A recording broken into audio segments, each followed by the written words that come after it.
Did you say you're ready to do a peel and stick project? Hey guys, welcome back to the channel. And if you're new here, we are so glad you found us. We're Darius and Ocula of DIY Power Couple. Is your peel and stick project looking less DIY dream and more DIY disaster? You are not alone. In this video, we're revealing the common mistakes and most importantly, how to avoid them for a flawless finish every time. And we're here to help you with your next peel and stick project.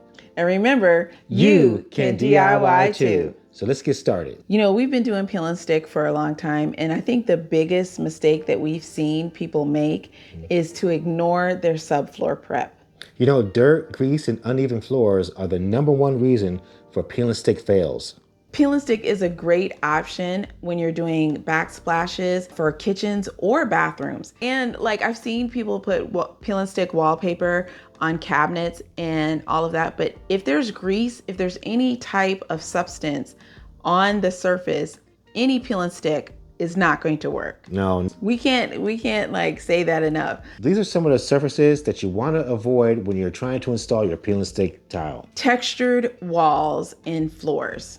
Anything that's porous, Brick, like stucco, popcorn, textured, all of those are not good surfaces for peel and stick. No, they produce a lot of air pockets behind them. That's something that peel and stick doesn't usually stick to well. Also avoid damaged or uneven floors. Yeah, if there's like holes, tears. That makes it hard for you to lay your peel and stick tile. So let us tell you what peel and stick works well on. If you have existing vinyl tile, peel and stick is so good to just go right over it. Yeah, I wish we knew that the first time we did it actually. You don't have to always pull it up. If it's in decent condition, you can just wash it and then let it dry completely and put the peel and stick right on top. Your vinyl floor becomes an underlayment for the peel and stick tile. It's like a great combination.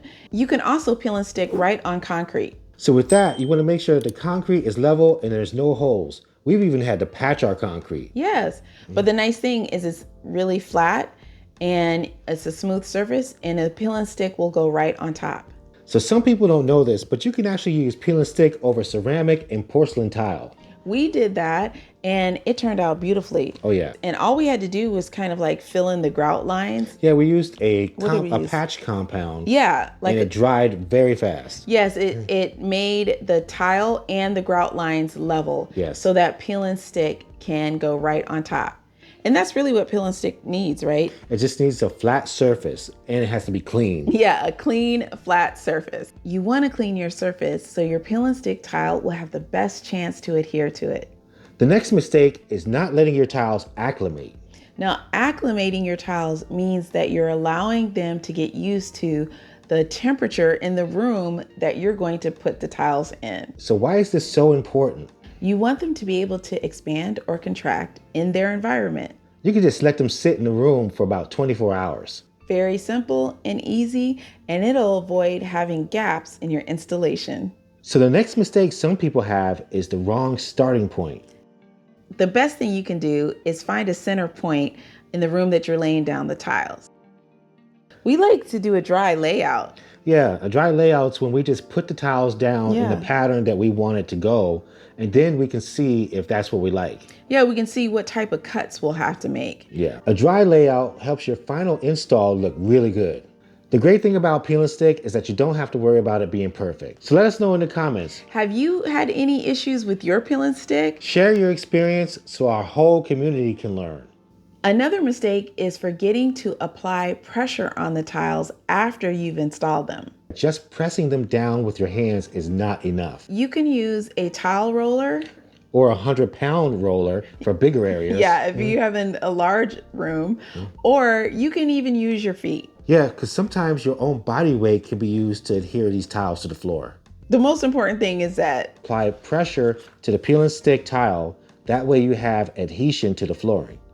Another mistake that some people aren't even aware of is using too much adhesive on their peel and stick tiles. We've used adhesive when we've used tile peel and stick on the wall. Yeah. But for floor, I don't think we've ever needed it. You don't need it, I don't think, extra adhesive on the flooring.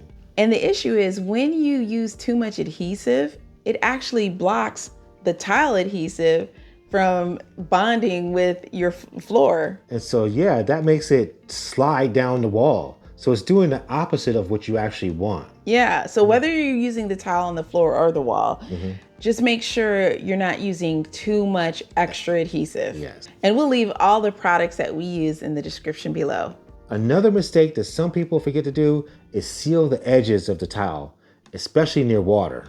It's a good idea to use like a caulk or something around the edges where your tile touches the wall to make sure that no water can get through. Another good place is around the tub or the toilet. Yeah, what type of caulk do you use for, when we're doing peel and stick tile? Yeah, sometimes I just use a regular kitchen and bath caulk for that. Another way to seal your tiles is to actually grout them. Yeah, that's one of the things that we found out that I really like to do. You don't have to have tile spacers and grout lines to grout them. You can actually just butt them up together. And then grout them. Yeah, and just add the grout, and it kind of gives like a protective layer so no water or moisture goes through. When our tile has been grouted on the floor, it's been kid tested to prove that it will stay there because they had water all over the place. Now we've done peel and stick tile for several years now, and we haven't had any problem with lipping or falling off. And lipping is when one end of the tile will just curve up. Yeah. It just kind of peels up. If you want your tile installation to stay, look nice, not get that moisture under there, you want to avoid making these mistakes. So here's a few tips that we've learned along the way that we definitely want to share with you. When you are ordering your peel and stick tiles, make sure you get more. Yeah, you want to get about 10% more.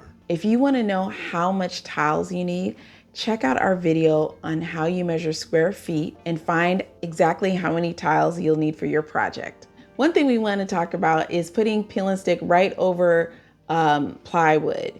And that's okay, but you have to be careful that the plywood doesn't have a chemical on it. You don't want the plywood to react to the adhesive in a negative way by not sticking. You want to see if the plywood that you're purchasing has a coating on top of it. Because that could really change how your peel and stick will adhere and stay on it. And I think that's what some people have run into with problems, and their peel and stick didn't do well. And they didn't know that they had that. Right. They put a piece of plywood down and their peel and stick was not working. It was sliding all around, even with the extra adhesive.